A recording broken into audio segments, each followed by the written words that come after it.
할렐루야. 네, 반갑습니다.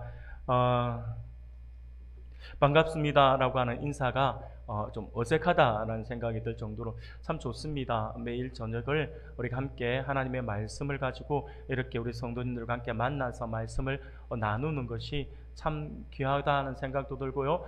참 좋다라는 생각이 많이 듭니다. 물론 말씀을 준비하고 하는 과정들이 또 여러 가지 또 저도 씨름을 하는 과정이기 때문에 좀 많이 부담이 되는 시간들도 분명히 있습니다. 그럼에도 불구하고 내일 저녁부터는 좀 뭔가 허전할 것 같다라는 생각이 들어지네요. 벌써 그렇게 들어지네요. 이 일주일간의 시간들이 힘들고 어려운 시간이었다라는 생각보다 행복한 시간이었다라는 생각이 들어집니다. 저녁마다 우리 성도님들의 얼굴을 볼 수 있어서 너무 귀하고 너무도 좋았던 것 같고요. 또 하나님의 말씀들을 함께 나눌 수 있어서도 참 좋고 참 감사하다라는 생각이 들어집니다. 특별 새벽 기도를 우리가 하게 되면 새벽은 우리가 또 마치면 또 출근하는 분들이 있어서 긴 시간 말씀을 나눌 수는 없어요. 짧은 시간의 말씀을 나누기 때문에 그리고 새벽에는 또 멀리 있어 계신 분들이 쉽게 오기도 또 힘들지 않습니까? 그런데 이 저녁 시간을 또 하나님께서 할애해 주셔서 또 우리 함께 말씀을 나누는 이 시간들로 또 좀 더 깊이 있게 들어가서 하나님의 말씀에 의도한 바가 무엇인지를 우리가 볼 수 있어서 참 귀하다, 참 좋다라는 생각이 들어집니다.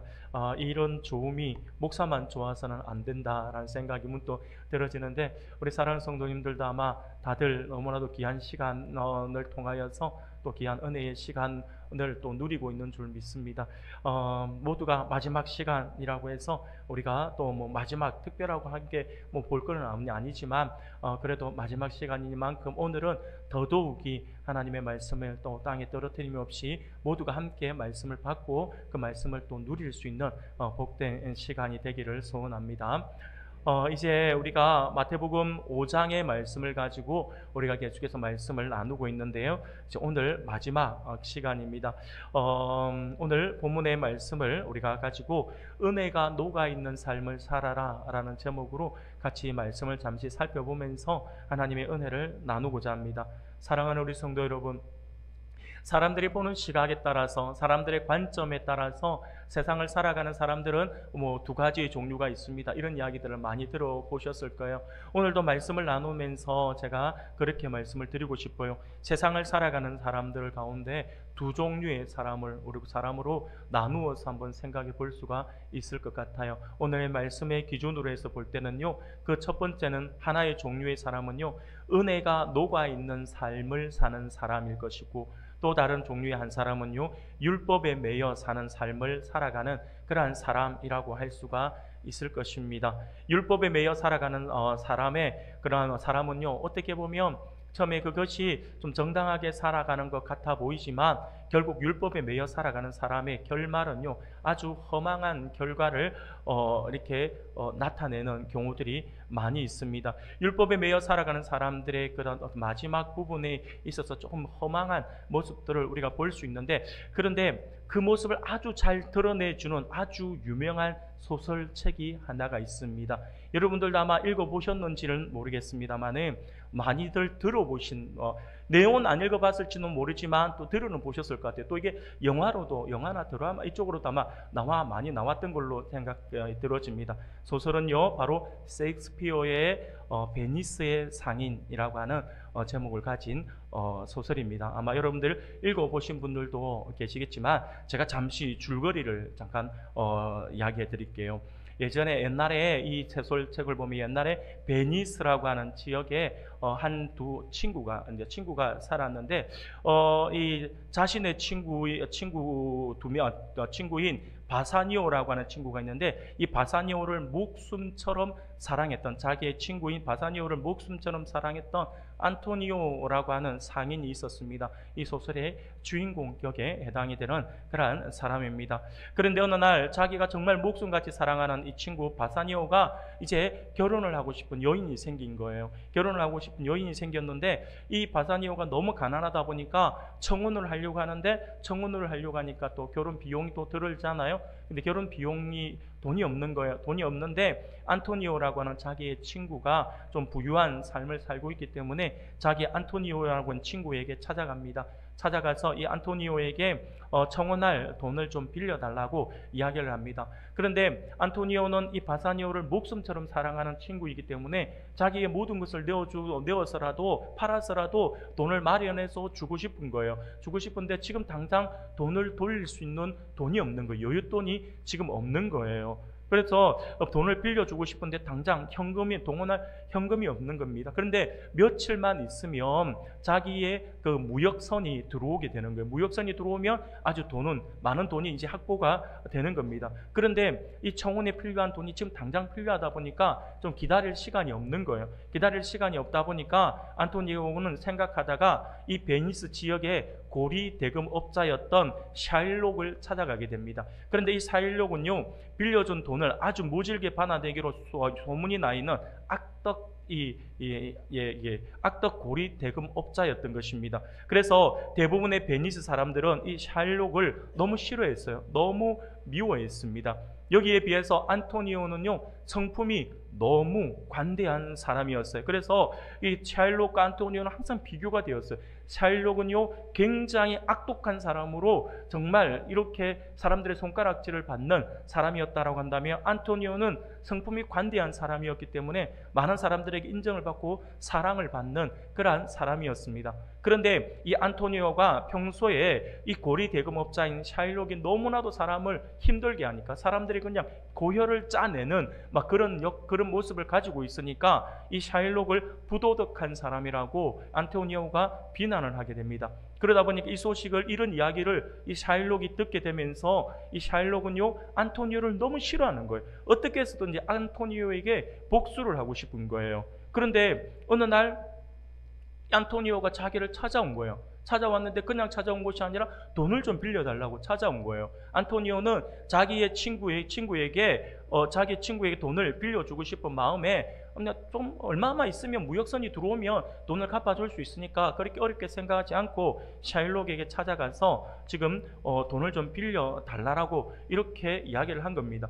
샤일록은요, 순간 드디어 기회가 왔다 생각했어요. 안토니오를 공경에 빠뜨릴 수 있는 기회가 왔다라고 생각을 하는 것입니다. 그러면서 그가 계약서를 쓰자고 해요. 그래서 이 돈을 빌려주는 것을 기회로 여겨서 대신에 약속한 날짜에 그 돈을 갚지 못할 경우에는 안토니오의 가슴살을 1파운드면 어느 정도인지 감이 안 오잖아요. 제가 한번 찾아보니까 우리 그램으로 따지면 한 500g 정도 되더라고요. 어쨌든 이 1파운드를 이 가슴살을 뜯어가겠다라고 지금 계약을 하는 거예요. 아주 잔인한 계약이잖아요. 근데 안토니오가 생각할 때 얼마 안 있으면 자기의 무역선이 들어오니까 갚는 거에는 아무 어려움이 없다라는 생각이 들어서 거기에 서약을 하게 됩니다. 사인을 하고 그러면서 돈을 빌리게 되고, 그 돈을 빌린 돈을 그대로 자기의 친구 바사니오에게 돈을 줍니다. 그리고 바사니오는 그 돈을 가지고 청혼을 하게 되어서 결혼에 올인하게 됩니다. 그런데 안토니오에게 아주 어려운 상황이 처해집니다. 뭐냐면, 충격적이게도 자신이 그렇게 믿었던 자기의 무역선이 바다에서 파손되어서 돌아오지 못한다라고 하는 소식이 들려온 것입니다. 아니, 하늘이 무너지는 거죠. 돈을 갚을 길이 없어진 것이죠. 돈을 갚을 길이 없어지자 이 소식을 들었던 고리 대금업자 샤일록은요, 기분이 굉장히 하늘은 날아갈지 같이 기분이 좋아집니다. 아주 기고만장하면서 이제 날 달력에 마치 날짜 하나하나씩 지우는 재미로 살아가는 거예요. 돈을 못 갚으니까 이제 며칠 남았다 이런 식으로 하면서 이렇게 시간을 막 계속 이렇게 지워가면서 보내는 겁니다. 그러면서 공공연하게 날짜가 다가올수록 이 샤일록은요, 사람에게 밖에 나가서 이야기를 하는데, 내가 무조건 날짜에 안토니오가 돈을 갚지 않으면 나는 무슨 일이 있어도 안토니오의 심장 부근의 살을 1파운드 잘라갈 것이다 라고 공공연하게 사람들한테 이야기를 하면서 웃으면서 다니는 겁니다. 결국 약속한 날짜까지 다가왔습니다. 결국 안토니오가 돈을 갚지를 못해요. 그러자 샤일록은요, 계약서대로 안토니오를 찾아옵니다. 찾아와서 가슴살을 잘라 가려고 막 아주 무시무시하게 이제 덤벼듭니다. 아무리 사정을 해도 그 사정은 들어주지 않습니다. 결국 이 일로 인해서 재판이 열리게 됩니다. 샤일록은요, 계약서를 가지고 와서 계약서대로 나는 이 계약서에 있는 그대로 나는 실행할 것이다 라고 이렇게 주장을 합니다. 계약서상으로서는요, 정당한 요구잖아요. 재판관 또한 말도 안 되는 이 계약서의 내용에 샤일록에게 은혜를 베풀어 달라고, 그래서 원금만 받도록 이렇게 공고를 합니다. 그러나 샤일록은요, 그토록 밉던 안토니오를 처리할 수 있는 기회이기 때문에 이 기회를 절대로 놓치고 싶지 않은 것이죠. 그래서 이제는요, 샤일록이 원금도 필요 없다라고 해요. 원금은 나 안 받아도 된다. 나는 원금을 안 받아도 되는데 의하든 간에 이 계약서대로 나는 안토니오의 살을 뜯어갈 것이다. 그것만 주장을 하는 것입니다. 그러자 재판관은요, 어쩔 수 없이 이 계약서대로 이제 뭐 할 수 있게끔, 이게 뭐 방법이 없는 거잖아요. 그 계약서에 되어 있는 거니까. 그래서 판결을 내립니다. 판결을 내리는데 뭐라고 하냐면, 계약서대로 살 1파운드를 떼가라 라고 하는 결정을 내리는 겁니다. 땅땅땅 하고 때리게 되는 거죠. 그런데 재판관은요, 여기에 전제 조건을 하나 답니다. 무엇을 다냐면, 계약서대로 살 1파운드를 떼어가되 계약서에는 없는 피는 가져갈 수 없으니 한 방울의 피도 흘려서는 안 된다라고 하는 거예요. 말도 안 되는 거잖아요. 피를 안 흘리고 어떻게 살을 떼어갈 수 있습니까? 그것도 심장 부근에 살을 피 안 흘리고 어떻게 떼갈 수 있습니까? 그런데 이 재판을 했던 판관이 누구였냐면, 바로 안토니오가 샤일록의 돈을 빌려서 청혼을 도와할 수 있도록 도와주었던 친구 바사니오가 결혼했던 그녀, 그의 아내 포사였다라고 하는 거죠. 그래서 이 포사가 어쨌든 간에 자기의 결혼을 도와준 사람을, 이 안토니오를 돕고 싶어서 하는데, 그래서 자기가 사정도 했지만 샤일록이 들어주지 않으니까 결국에는 그러면 어쩔 수 없네, 계약서대로 해라. 그 대신은 피는 네게 아니고 피는 안토니오 건데 피를 네가 가져가면 안 되니까 피 흘리지 말고 가져가라 라고 이렇게 결론을 이제 내린 겁니다. 결국 샤일록은요, 재판에 지고 마는 것이죠. 물론 돈도 돌려받을 수 없습니다. 그리고는 제일 마지막 장면이 아주 멋진 장면인데, 다시 이제 소식이 들려오는 이 소설이 굉장히 희극이거든요. 소식이 들려오는데 안토니오의 배가 파손된 것이 아니었다라고 하는, 잠시 늦어질 뿐이었고 파손되지 않고 이제 배가 들어오고 있다라고 하는 반가운 소식과 함께 이 소설이 끝이 납니다. 이게 바로 베니스의 상인이라고 하는 그러한 아주 유명한 소설입니다. 사랑하는 여러분, 이 내용들을 우리가 가만히 보면 우리가 그런 생각을 한번 해보게 됩니다. 이 땅에서는요, 누구도 완벽하게 율법을 지키며 살아갈 수가 없다라고 하는 것이죠. 그렇기 때문에 율법에 매여 사는 삶을 살면요, 결국 그것이 올무가 되어서 자신의 발목을 잡게 되어 있다라고 하는 것입니다. 나는 완벽하게 율법을 지킨다라고 생각을 할 수는 있지만 그것이 결국 나의 발목을 잡을 수도 있다라고 하는 거예요. 예를 들면요, 율법주의적인 삶을 살아가잖아요. 율법주의적인 삶을 살아가면 끊임없이 옆에 있는 사람을 율법에 비추어서 정죄하게 되어 있어요. 율법주의자는요, 반드시 나만 율법 안에서 깨끗하게 살면 된다고 생각하지 않아요. 이 사람들은요, 내가 그렇게 살기 때문에 너도 그렇게 살아야 된다라고 그렇게 생각을 해요. 그러면서 혹시 내가 조금 모자라는 부분이 있다 하더라도 다른 사람들은 완벽하게 지키기를 바라는 거예요. 그러면서 다른 사람들을 반드시 정죄하게 되어 있다라고 하는 것이죠. 자신은 모든 것을 다 잘 지키고 있는 듯한 교만으로 다른 사람들을 지적하고 정죄하는 것입니다. 하지만 우리가 어제 저녁에도 우리가 한번 살펴보았잖아요. 누군가에게 분을 내면서 정죄한다면 이것은요, 곧 살인하지 말라라고 하는 계명을 저지르는 것과 계명을 어기는 것과 같다라고 하는 거죠. 결국 자신도 정죄를 통해서 또 다른 계명을 어기게 된다라고 하는 것입니다. 이처럼 율법적인 삶은요, 결국 다른 사람에게 해를 끼칠 뿐만 아니라 자신의 삶에도 크나큰 해를 몰고 올 수 있다라고 하는 사실을 우리가 잊어서는 안 된다라고 하는 것이죠. 사랑하는 우리 성도 여러분, 천국을 소유한 하나님의 백성들의 삶은 어떠해야 할까요? 그것은 바리새인이 보여주는 외적으로 보여주기 위한 삶이 아니라 마음을 진정으로 변화시키는 삶이라고 하는 것을 우리가 이번 주에 계속해서 함께 말씀을 나누고 있습니다. 그러한 사람들은요, 외형적으로 드러나는 죄보다 마음의 분노를 더욱더 중요하게 여기는 것이죠. 그래서 분노를 없애기 위해 노력합니다. 그리고 마음의 음욕을 다스리기 위해서 기도합니다. 또한 천국 백성들은요, 맹세가 필요 없는 사람들이죠. 그들의 말은 모두 진실입니다. 그들은 정직하죠. 그래서 그들은 모두 믿을 수 있는 사람들이다라고 하는 것이, 이게 바로 천국 백성들의 모습입니다. 오늘 본문에서는요, 예수님은 천국 백성들의 또 다른 한 가지의 특성을 우리에게 말씀해 주고 있습니다. 그것은 바로 은혜가 녹아있는 삶이다라고 하는 거죠. 참으로 구원받은 사람들의 삶에는요, 어떤 특징이 나타난다라고 하나님은 우리에게 말씀을 해주고 있습니다. 그 어떤 특징은 다름이 아니라 은혜입니다. 참으로 구원받은 하나님의 사람들, 구원받은 사람들의 삶 속에는요, 반드시 은혜가 녹아있는 것을 보게 됩니다. 사랑하는 여러분, 그러면 도대체 은혜가 녹아있는 삶이라고 하는 것은 어떤 삶을 말하고 있는 것일까요? 오늘 본문에서 예수님은요, 아주 구체적으로 은혜의 바탕을 두어서 그 은혜가 녹아있는 그러한 삶이 어떤 삶인지를 우리에게 가르쳐주고 있습니다. 오늘은요, 그러한 삶이 어떤 삶인지에 대해서 그 특징을 우리가 함께 살펴보면서 하나님의 은혜를 나누고자 합니다. 사랑하는 성도 여러분, 은혜가 녹아있는 삶의 특징이 무엇일까요? 먼저는요, 바로 복수하지 않는 마음을 가지고 살아갑니다. 이게 은혜가 녹아있는 삶의 녹아있는 그 삶을 사는 사람들의 아주 중요한 특징이에요. 은혜가 녹아있는 삶을 살아가는 사람은요, 복수하지 않아요. 복수하는 마음을 안 가집니다. 나에게 해를 끼친 사람에게 복수하지 않는 것은 은혜가 녹아있는 사람의 자명적인 모습입니다. 복수하려는 마음을 품지 않는 것이죠.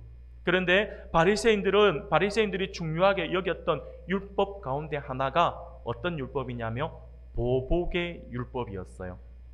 그들은요, 구약 성경의 몇몇 구절들을 들어서 보복의 율법을, 또 다른 율법을 만들어냅니다.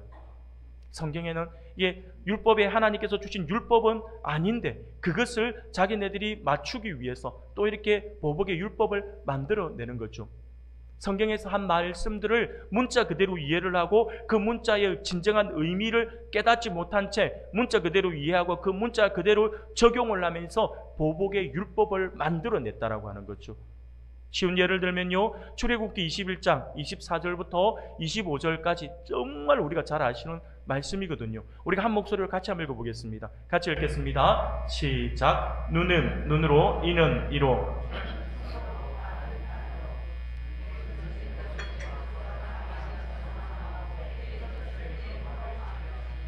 아멘. 정말 이 보복의 율법에서 가장 중요하게 여기는 것이 바로 이 말씀이거든요. 눈은 눈으로, 이는 이로, 손은 손으로, 발은 발로, 된 것은 된 것으로, 상하게 한 것은 상함으로, 때린 것은 때림으로 갚을 지니라 라고 말씀을 합니다. 사랑하는 여러분, 이 말씀을 보면 좀 이해하기 힘든 것 같아요.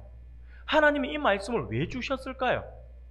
이 말씀이 정말 적극적으로 반드시 받은 만큼 돌려주라라고 하는 복수를 위한 말씀일까요? 내가 받은 만큼 그런 것을 돌려주어야 한다라고 하는 그 말씀일까요? 그런데 바리새인들은요, 정말 그렇게 받아들였어요. 그러나 그렇지 않아요. 이 말씀 그 의미가 아니에요. 이 말씀은요, 그런 의미가 아닙니다. 우리가 잘 알고 있는 것처럼 하나님은 사랑이시잖아요. 사랑의 하나님이 이런 좀 당혹스러운 그런 법을 주셨다라고 하는 게 이해가 안 됩니다. 어떻게 하나님께서 이렇게 말씀을 하셨지? 이 말씀의 진정한 의미가 뭘까? 한번 고민해 봐야 돼요. 사랑하는 여러분, 이 말씀의 의미가 뭘까요? 하나님은 우리의 악함을 너무나도 잘 알고 계세요. 인간의 연약함과 인간의 사악함들을 하나님은 너무나도 잘 알고 계세요. 그걸 알고 계시기 때문에 서로에게 복수함으로써 큰 해를 가할까봐 염려하셨던 것이죠. 예를 들어서 나는 가만히 있는데 갑자기 누가 나를 와서 한 대 때려서 내 이빨이 빠져버렸다 생각해 봅시다. 그러면 어떻게 합니까? 내 이빨이 빠져버렸으니까 상대방도 똑같이 그 이빨 때려가지고 그 이빨 하나 부러뜨려서 이빨 빠지게 하면 우리의 화가 풀릴까요? 절대 아닙니다.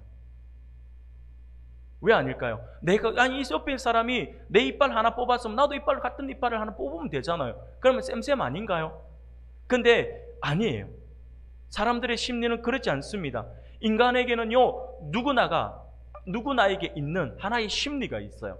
그게 뭐냐면 보상 심리라고 하는 거죠.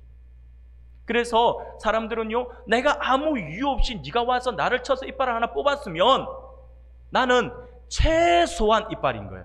최소한 이빨이고, 그리고 그와 함께 또 다른 고통을 주어야지만 내 마음의 위로를 받아요. 이게 사람들의 보상 심리예요. 그래서 사람들은요, 그 이상을 원한다라고 하는 거죠. 하나님은 이러한 우리의 마음을 너무나도 잘 알고 계시는 것이죠. 큰 싸움도 우리가 따지고 보면, 원인을 파고 들어가 보면 정말 사소한 것에서 출발하잖아요. 조금 전에 예를 들은 것도 정말 사소한 것일 수도 있어요. 아이들끼리 대부분 싸움은요, 정말 사소한 것에부터 시작해요. 서로 처음에는 장난치다가, 나는 이만큼의 힘을 가한 것 같은데 너는 이만큼의 힘을 가했구나. 그러면 내가 손해본 것 같으니까, 예를 들면 한 대 뚝 때렸는데 왜 한 대 때리지 하면, 나는 한 대만 때리면 분이 안 풀리니까 두 대 때리잖아요. 나는 한 대 때리는데 니는 왜 두 대 때려? 그럼 난 또 세 대를 때리잖아요. 그러면 결국에 어떻게 됩니까? 처음에는 장난이었지만 이게 싸움으로 벌어지는 거죠. 근데 이 싸움이 결국 어디까지 올라갑니까? 어른들의 싸움으로까지 번져나갑니다. 근데 이 어른들의 싸움이 또 어디까지 벌어지냐면 동네 싸움으로 벌어져요. 만약 한 동네에서 벌어지면 자기 편을 만들기 시작하죠. 그럼 어느 순간 동네가 동네가 둘로 나뉘어져 있어요. 서로 원수같이 지내요. 왜 원수같이 지냅니까 하면 몰라요. 원인을 몰라요. 나중에 파고 들어가 보니까 아이들 둘이 장난치면서 싸웠던 게 원인이었습니다. 이게 말도 안 되는 일이 벌어진다라고 하는 거죠. 이게 우리의 모습입니다. 그래서 하나님은요, 그래서 이 말씀을 우리에게 주신 것입니다. 결국 이 말씀은요, 보복을 허용하시는 말씀이 아니라 우리를 보호하기 위한 말씀이다라고 하는 것입니다. 그러나 바리새인들은 이 말씀을 토대로 해서 보복의 율법을 만들었다라고 하는 거죠. 그들은요, 복수와 증오의 삶을 살면서도 자신들은 하나님의 율법을 지킨다며 자랑스럽게 어깨를 펴고 다녔다라고 하는 것입니다. 바로 이러한 상황에서 예수님은 우리에게 이 법을 주신 동기와 이유와 함께 천국 백성들은 어떻게 살아야 하는가를 말씀해 주고 있는 것입니다. 마땅히 보복의 권리를 포기하고 관대해져야 한다라고 말씀을 하고 있는 것입니다. 예수님은요, 이 원리를 우리에게 설명해 주시기 위해서 아주 구체적인 예를, 4가지의 예를 오늘 본문에서 들어서 설명하고 있습니다. 보복을 하면 안 된다. 보복을 할 수도 있지만 그 보복의 권리를 포기하고 관대해져야 한다라고 하는 걸 설명하기 위해서 4가지의 예를 들어서 설명해 주고 있어요. 첫 번째 예가 바로 마태복음 오늘 본문 5장 39절에 나옵니다. 39절을 우리가 같이 한번 읽어볼까요? 같이 읽겠습니다. 나는 너희에게 이르노니 악한 자를 대적하지 말라. 누구든지 내 오른편 뺨을 치거든 왼편도 돌려대며. 아멘. 사랑하는 여러분, 이 39절 말씀 안에 숨겨진 의미가 있습니다. 이게 어떤 의미냐면, 요즘은 좀 많이 달라졌어요. 요즘에는요, 오른손을 쓰는 거나 왼손을 쓰는 거나 큰 문제가 없습니다. 과거에 저희가 어릴 때만 하더라도 왼손을 쓰면 혼이 났습니다. 왼손을 쓰면 혼이 났고요. 그러면서 오른손을 쓰라라고 하고, 심지어는 오른손이 바른 손이라고 했죠. 그래서 바른 손 쓰라라고 이렇게 이야기를 하잖아요. 오늘날에는요, 그러지 않습니다. 오히려 왼손을 자연스럽게 쓰면 그것을 권장합니다. 그래서 예전에는 왼손으로 필기하는 사람을 보면 신기했는데, 요즘에는 왼손을 쓰는 사람들이 너무나도 자연스럽고, 식사도 왼손으로 식사하는 사람들을 너무나도 자연스럽게 많이 볼 수가 있지만, 과거에는 그렇지 않았습니다. 과거에는요, 지구상에 사는 사람의 거의 90% 이상이 오른손잡이였습니다. 왼손잡이도 억지로 오른손으로 쓰게끔 만들어지잖아요. 그래서 대부분이 오른손을 썼다라고 하는 거죠. 그런데 여러분 한번 생각해 보세요. 내가 상대방과 싸움이 있어서 내가 대부분이 오른손잡이라고 한다면, 오른손을 쓴다면 오른손의 힘이 더 세잖아요. 세기 때문에 누군가하고 싸움을 하는데 누군가의 뺨을 한 대 때리는데 내가 오른손으로 상대방을 친다 그러면 상대방 어디를 맞게 됩니까? 내가 오른손으로 때리며 상대방의 왼뺨을 맞게 된다라고 하는 거죠. 근데 오늘 성경을 보십시오. 예수님은 뭐라고 말씀합니까? 왼뺨을 맞거든 오른뺨을 돌려대라고 말씀하시나요? 아니에요. 오른뺨을 맞으면 왼뺨을 돌려대라라고 이렇게 이야기하시죠. 이게 무슨 의미일까요?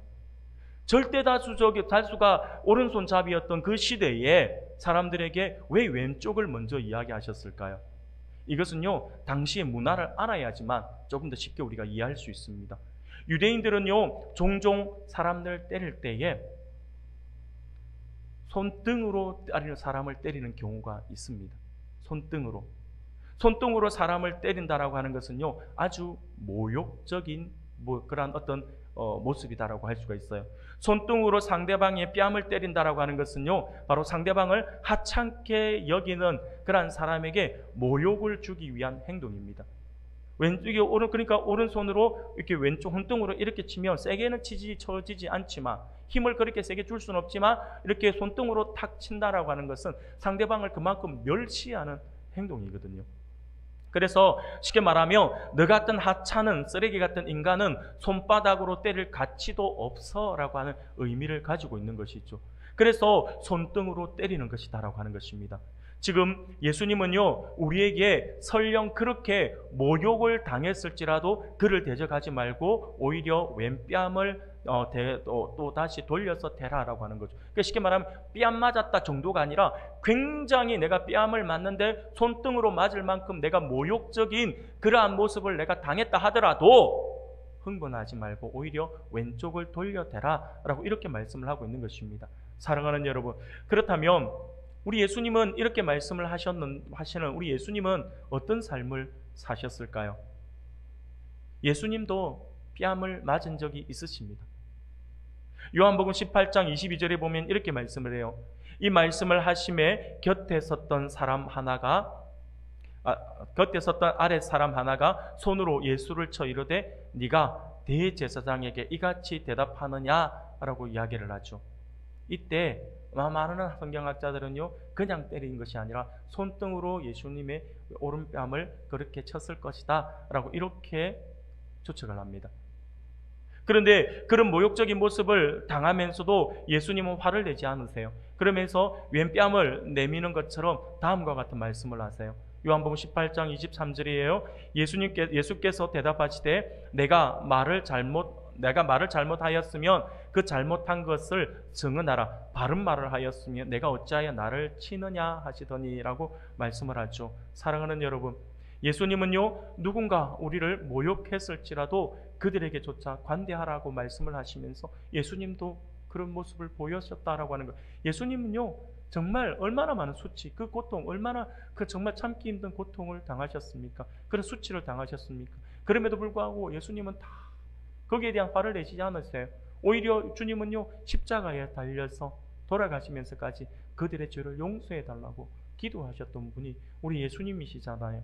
사랑하는 주님, 사랑하는 우리 주님께서 그렇게 모습을 보여주신 거죠. 은혜의 삶을 베풀라라고 말씀을 합니다. 상대가 잘못 처신해서 우리에게 보복할 권리가 있을지라도 그 권리를 내가 정당하게 행사하지 말고 그 권리를 포기하고 관대함을 베풀라라고 말씀을 합니다. 이것이 바로 오른뺨을 치거든 왼뺨도 돌려대라라고 하는 숨겨진 그런 의미입니다. 두 번째 우리 주님께서 주시는 예가 있죠. 두 번째 예는요, 불의예요.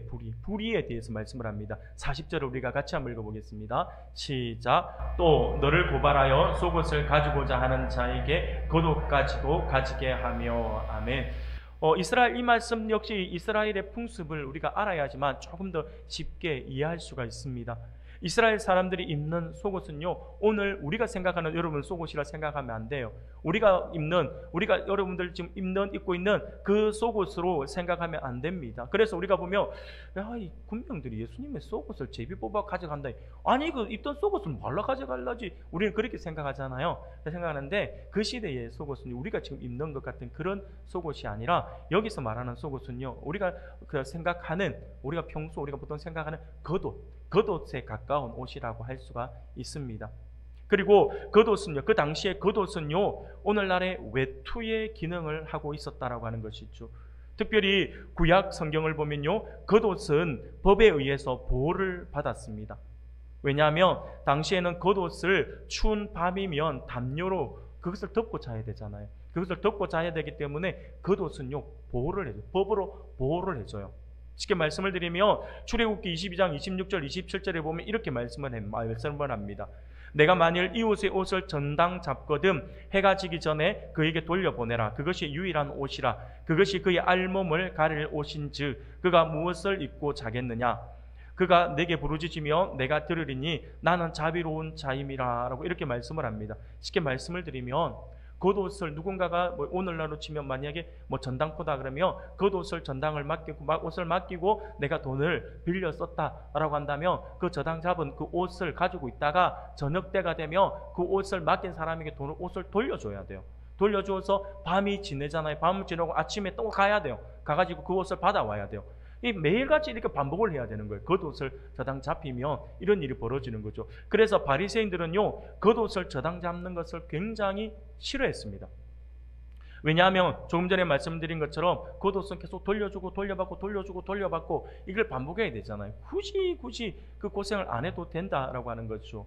그것을 저당 안 잡으면요. 그래서 이 귀찮은 일을 하기 싫어서 바리새인들은요, 겉옷을 저당 잡기 대신 저당 안 잡고 겉옷 대신에 속옷을 저당 잡는 경우가 많았습니다.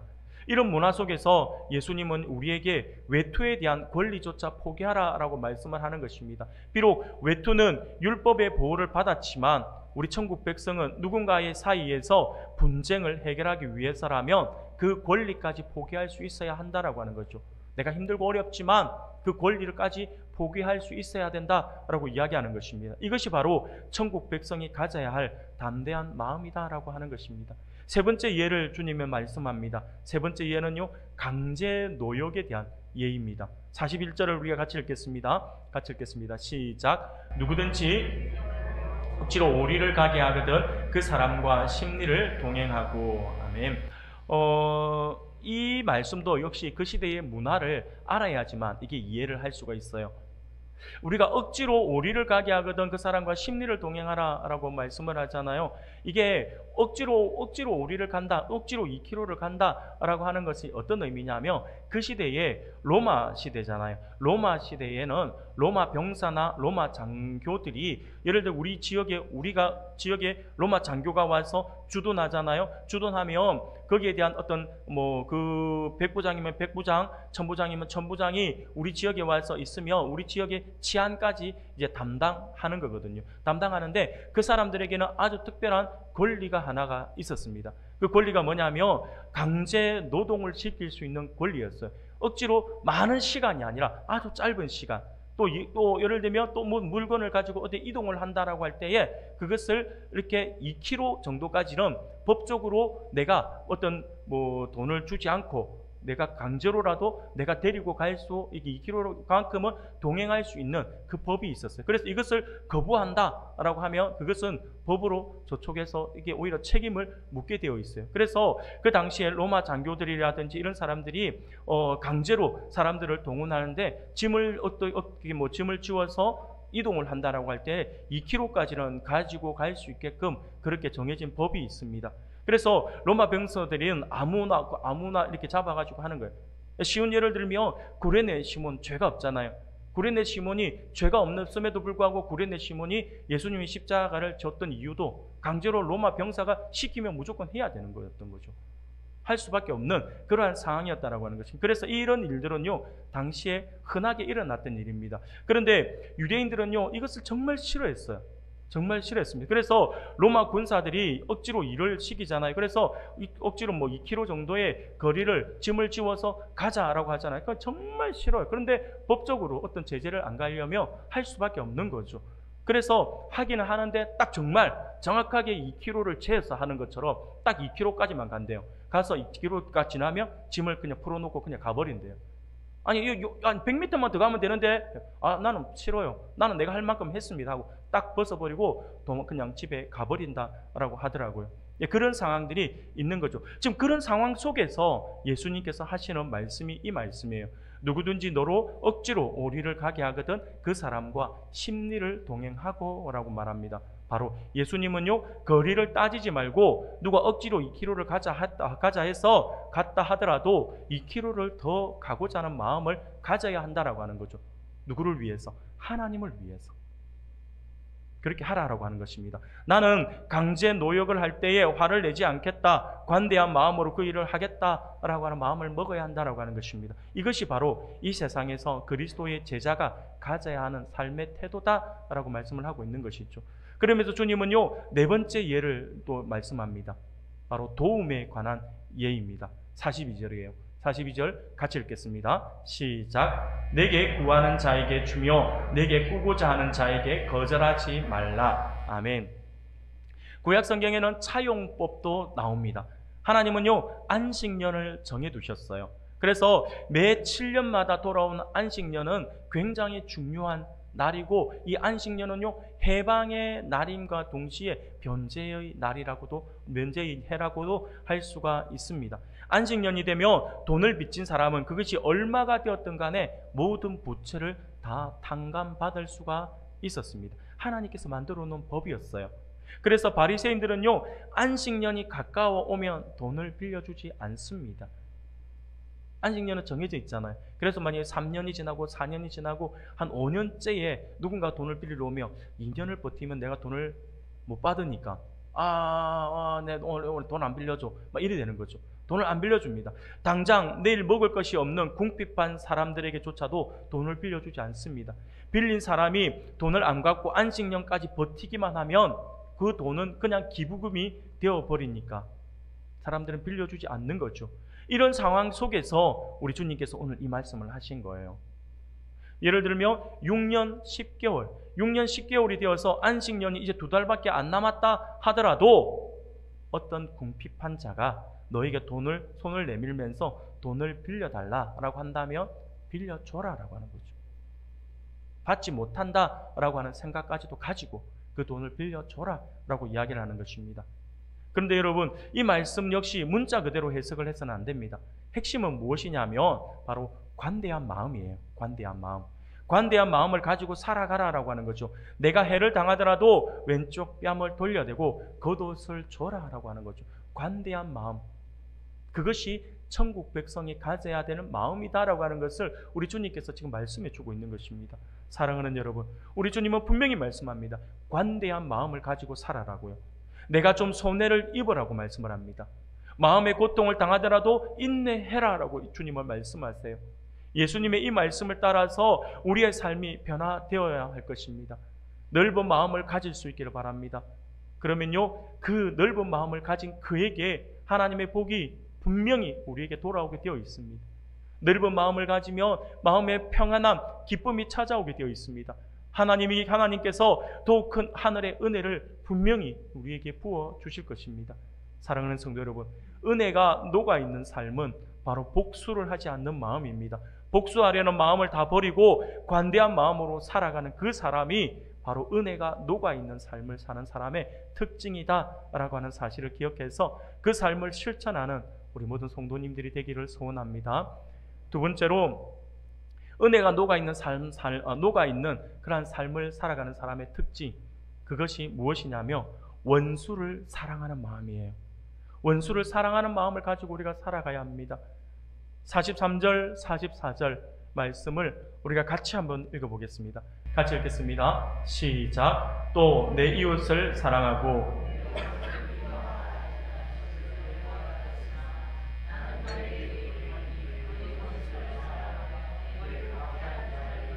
기도하라. 아멘. 사랑하는 여러분, 그렇다면 사람들은 원수를 미워하라 라고 하는 말을 지금 들었다라고 이야기하잖아요. 이 원수를 미워하라 라고 하는 말을 들었다라고 이야기하는데, 그 원수를 미워하라 라고 하는 말을 누구에게 들었을까요? 성경에 그런 말씀이 나올까요? 원수를 미워하라 라는 말씀이 성경에 나올까요? 안 나옵니다. 아니에요. 성경에서 가르쳐 준 말씀이 아닙니다. 다른 것은 구약 성경에 예를 들어서 그렇게 말씀을 하시지만 이 말씀은 구약 성경에는 없습니다. 원수를 미워하라는 말씀은 없어요. 이웃을 사랑하고 원수를 미워하라 라고 하는 말씀은요, 성경 어디에도 없습니다. 이것은 바리새인들이 왜곡해서 만들고 가르친 것이죠. 나를 싫어하는 사람을 전혀 만들지 않고 평생을 살아가는 것은 불가능하잖아요. 아무리 우리가 깨끗하게 살려고 하고 우리가 노력을 해도 우리에 대한 안티라고 하죠. 우리를 반대하는 사람은 반드시 있게 되어 있습니다. 나를 싫어하는 사람은 반드시 나타납니다. 예수님이 말씀하시는 천국의 마지막 예는 바로 원수예요, 원수. 자나깨나 우리의 고통과 파멸을 생각하며 끈질기게 우리를 미워하는 원수를 대하는 태도에 관한 것입니다. 원수가 생기길 바라는 사람은 없잖아요. 그런데 우리가 살다 보면 그런 사람이 종종 생깁니다. 어떤 경우에는 내가 전혀 의도하지 않았음에도 불구하고 나를 미워하고 싫어하는 사람이 생길 때도 있더라고 하는 거죠. 그렇게 나를 미워하는 사람들은 나에게 안 좋은 일이 생기길 은근히 바랍니다. 나에게 불행이 닥치면 그들은 미소를 지을 거예요. 고소하다라고 할 수도 있겠죠. 내 그럴 줄 알았다라고 생각을 할 수도 있습니다. 우리는 그런 사람들을 대할 때 어떻게 대해야 하는 것일까요? 바리새인들이 말하는 의인의 조건은 아주 간단합니다. 우리도 똑같이 그들의 파멸을 구하면 되는 거예요. 바리새인들의 말대로 하는 거는 참 쉬워요. 내가 누군가가 나를 미워한다 그러면 나도 미워하면 되는 거예요. 나도 저주하면 되는 거예요. 기도할 때마다 하나님, 저 원수의 뺨을 쳐서 이빨 뽑아주세요. 다윗처럼 그렇게 늘 기도하면서 그렇게 살아가면 되는 거예요. 근데 우리 예수님은 그것을 요구하지 않았습니다. 그들이 우리를 미워하면 우리들도 그들을 미워하면 되는데 우리 예수님은 그렇게 말씀하지 않아요. 우리 예수님은 뭐라고 말씀합니까? 그들을 사랑하라라고요. 사랑하는 여러분, 솔직히 우리가 어떻게 원수를 사랑할 수 있을까요? 이 말씀을 우리가 잘 알아야 합니다. 이해를 잘 해야 돼요. 이것은요, 감정적인 부분을 이야기하는 것이 아닙니다. 감정적인 것을 우리가 마음대로 할 수 없잖아요. 어떤 사람들은 고지고대로 그렇게 이 말씀 그대로를 생각해요. 그래서 하나님 이렇게 기도하는 사람도 있어요. 하나님, 저는 왜 저 사람, 하나님 원수도 사랑하라 했는데 왜 저 사람이 좋아지지 않을까요? 라고 하면서 기도하는 사람도 있어요. 이것은요, 문자 그대로 이해를 하려고 했기 때문입니다. 솔직히 여러분, 원수를 사랑하라고 말씀하셨는데 원수가 어떻게 하루아침에 좋아질 수가 있습니까? 하루아침에 좋아집니까? 안 좋아져요. 좋아진다라면 그 사람이 좀 이상한 거예요. 안 좋아집니다. 목사도요, 싫은 사람은 싫어요. 정말 힘들어요. 정말 어려워요. 근데 정말 힘들잖아요. 근데 여러분, 우리가 노력해도 아무리 우리가 노력을 해도 우리의 감정은 남아있잖아요. 그러나 예수님이 말씀하시는 이 사랑은요, 좀 어렵지만 아가페 사랑이거든요. 아가페 사랑은요, 오늘 우리에게는 따라가긴 힘들지만 우리의 노력이에요. 노력. 쉽게 말하면 의지예요. 의지. 우리에게 해를 가하는 사람들에게 복수하지 않고 그들을 관대하게 대하며 원수를 갚지 않고 오히려 그들을 마음에 품기로 작정하는 것입니다. 미워하지 않도록 노력하는 거죠. 내 마음에 하루아침에 내 마음에 미움이 사라지고 원수를 사랑하는 마음이 생기기를 원하는 것이 아니에요. 절대로 여러분 하루아침에 안 생깁니다. 그러나 내가 의지적으로 노력하는 거죠. 내가 힘들지만, 내가 어렵지만 내가 그를 위해서 기도하겠다. 내가 그를 사랑하려고 노력하겠다. 막 이런 마음을 계속해서 되새기며 마음을 먹는 거예요. 그러면서 그를 위해서 억지로라도 좋으니까 기도하는 거예요. 구구절절히 기도하지 않아도 좋아요. 내가 기도할 때 그 사람을 떠올리면서 기도하는 거예요. 그런데 여러분, 원수를 위한 기도에는 놀라운 역사가 일어나게 돼 있어요. 뭐냐면 원수를 위해 기도하잖아요. 기도하면 기도할수록 깊이 들어가면 들어갈수록 그 기도하는 마음, 사람의 마음 안에 어떤 마음이 드냐면 긍휼의 마음이 들어오게 돼 있어요. 불쌍히 여겨지는 마음이 들어오게 돼 있어요. 사랑하는 마음이 생기는 게 아니라 불쌍한 마음이 들어요. 그러면 싸우고 싶어도 안 싸워져요. 왜? 이 사람은 아픈 사람이구나. 이 사람은 이런 어려움이 있구나. 이런 고통이 있구나. 그러면서 측은한 마음이 들면서 오히려 그 사람을 이해하려고 노력하게 되어 있어요. 이게 기도의 힘입니다. 사랑하는 여러분, 우리가 이렇게 하는 이유는요, 세상에 아버지 하나님의 사랑을 반영하기 위함입니다. 우리가 원수를 사랑하는 주된 목적은요, 원수를 우리의 친구로 만들기 위함이 아니에요. 여러분 오해하시면 안 돼요. 원수를 친구로 만드는 건 정말 어려워요. 하루아침에 되어지지 않아요. 하루아침에 안 되는 거를 우리 하나님께서 억지로 하라라고 하는 것이 아니에요. 원수를 사랑하라고 하는 주님의 말씀의 주된 목적은요, 원수를 우리의 친구로 만들기 위함이 아니라 그들에게 우리가 가지고 있는 하나님의 사랑을 보여주기 위함이에요. 하나님의 사람은 다르다라고 하는 걸 보여주기 위함입니다. 계속 나를 괴롭히고 험담하는 그들을 오히려 사랑하고 용서하려고 애쓰는 나의 모습을 그들에게 보여주어야 한다고 하는 거죠. 사랑하는 여러분, 예수님은요 그러한 의도로 우리에게 이 말씀을 주신 것입니다. 사실 원수를 사랑하라라고 하는 말씀은요 실천하기 어려운 것이 아니라 연약하고 모난 우리의 심성으로는요 어떻게 보면 불가능한 일이라고도 할 수 있을 것 같아요. 그래서 예수님은 본문 48절에서 이렇게 말씀을 합니다. 그러므로 하늘에 계신 너희 아버지의 온전하심 같이 너희도 온전하라라고 말씀을 하는 거예요. 여기서 온전하라라고 할 때 이 온전은요 완벽을 뜻하는 게 아니에요. 우리 하나님처럼 너희도 완벽한 마음을 가져야 돼, 이 이야기를 하는 것이 아니라 여기서 온전하라라고 하는 이 말은 어떤 의미냐면 성숙을 이야기합니다. 성숙. 무슨 말일까요? 우리의 신앙이 성숙하지 않으면 복수하지 않을 수가 없고 원수 갚지 않을 수가 없으며 결코 원수를 사랑할 수가 없다라고 하는, 성숙한 사람만이 가질 수 있는 마음이다라고 하는 거죠. 사랑하는 여러분, 누가 이 계명을 지킬 수 있을까요? 누가 은혜의 삶을 살아갈 수 있을까요? 단 하나의 조건을 갖춘 자, 바로 신앙이 성숙한 자입니다. 신앙이 성숙한 자가 원수를 사랑할 수 있고 신앙이 성숙한 자가 원수를 위해 기도할 수가 있는 겁니다.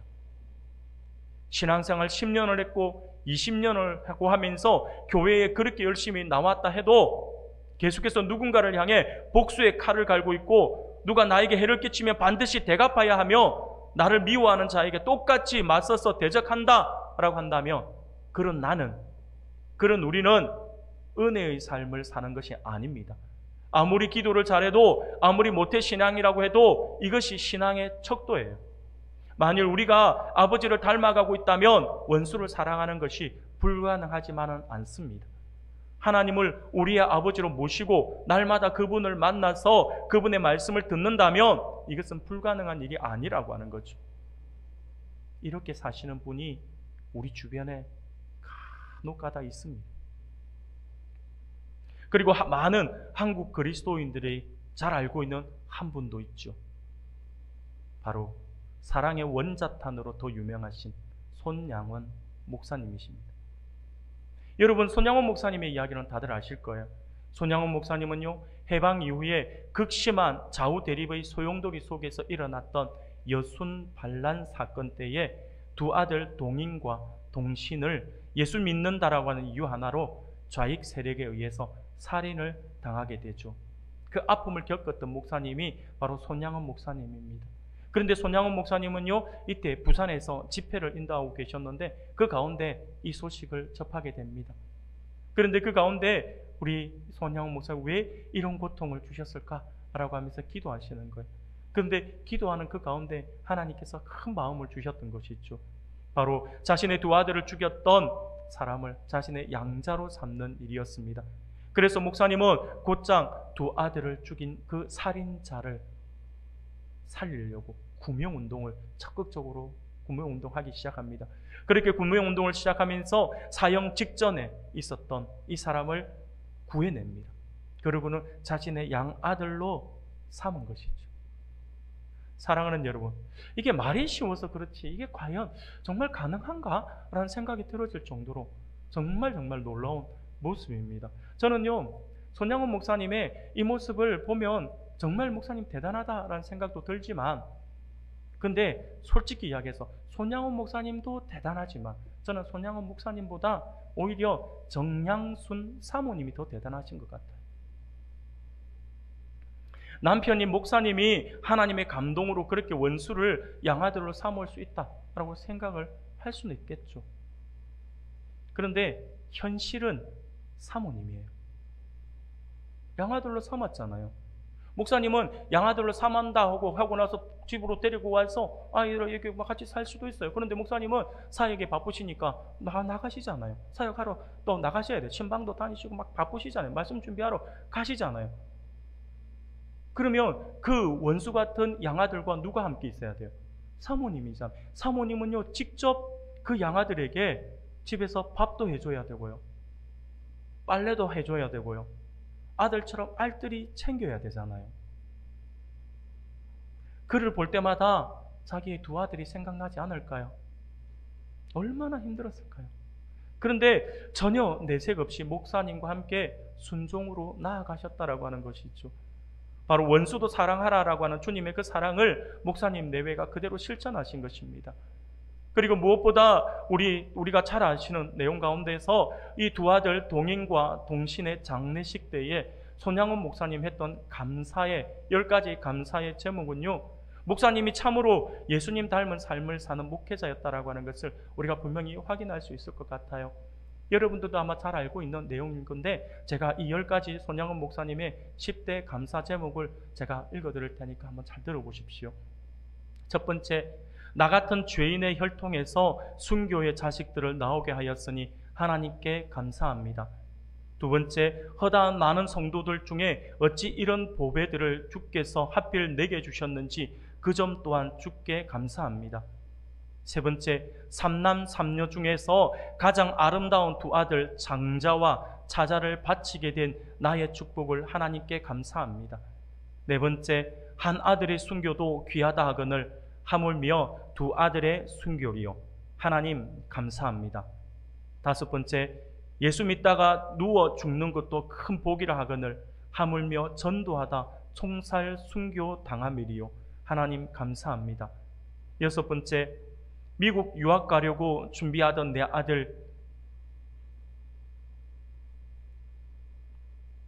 미국보다 더 좋은 천국 갔으니 내 마음 안심되어 하나님 감사합니다. 일곱 번째, 나의 사랑하는 두 아들을 총살한 원수를 회개시켜 내 아들로 삼고자 하는 사랑의 마음을 주신 하나님께 감사합니다. 여덟 번째, 내 두 아들의 순교로 말미암아 무수한 천국의 아들들이 생길 것이 믿어지니 우리 아버지 하나님께 감사합니다. 아홉 번째, 이 같은 역경 중에서 이상 8가지 진리와 하나님의 사랑을 찾는 기쁜 마음, 여유 있는 믿음 주신 우리 주 예수 그리스도께 감사드립니다. 열 번째, 끝으로 나에게 분수에 넘치는 가분한 큰 복을 내려주신 하나님께 모든 영광을 돌립니다. 사랑하는 우리 성도 여러분, 우리는 이 세상에, 이 사회에 우리는 소금입니다. 주님께서 우리에게 너희는 세상의 소금이다라고 말씀하셨어요. 너희는 세상의 등불이다, 빛이다라고 말씀하셨습니다. 우리가 세상 사람들과 똑같이 살면 세상은 더 이상 희망이 없어요. 그러므로 복수의 마음을 우리는 지워야 합니다. 그리고 나를 미워하는 사람까지도, 심지어 원수까지도 사랑하기 위해 기도하고 노력할 수가 있어야 할 것입니다. 이것이 바로 천국 백성의 모습이고 하나님 은혜를 받아 누리며 그 은혜가 삶 속에 녹아있는 자의 삶이라고 할 수가 있을 것입니다. 사랑하는 성도 여러분, 예수님이 오늘 우리에게 분명히 말씀하십니다. 너희를 사랑하는 자를 사랑하며 무슨 상이 있으리요? 세리도 이같이 아니하느냐라고요. 우리의 의는 바리새인들의 의보다 나아야 합니다. 우리가 정말 구원받았다라고 한다면 이 말씀을 실천해야 할 것입니다. 그래서 날마다 하나님의 은혜 안에 거하는 자로서 그 은혜가 녹아있는 삶을 살아서 2025년을 하나님의 말씀 안에서 승리함으로 더욱 하나님께 영광을 돌려드리는 그런 은혜로운 한 해가 되기를 소원합니다. 무엇보다 많은 사람들에게 그 은혜의 향기를 풍김으로써 많은 사람들을 주님께로 인도하는 아름다운 발걸음을 내딛는 그런 우리 모든 성도님들이 다 되시기를 주님의 이름으로 축원합니다.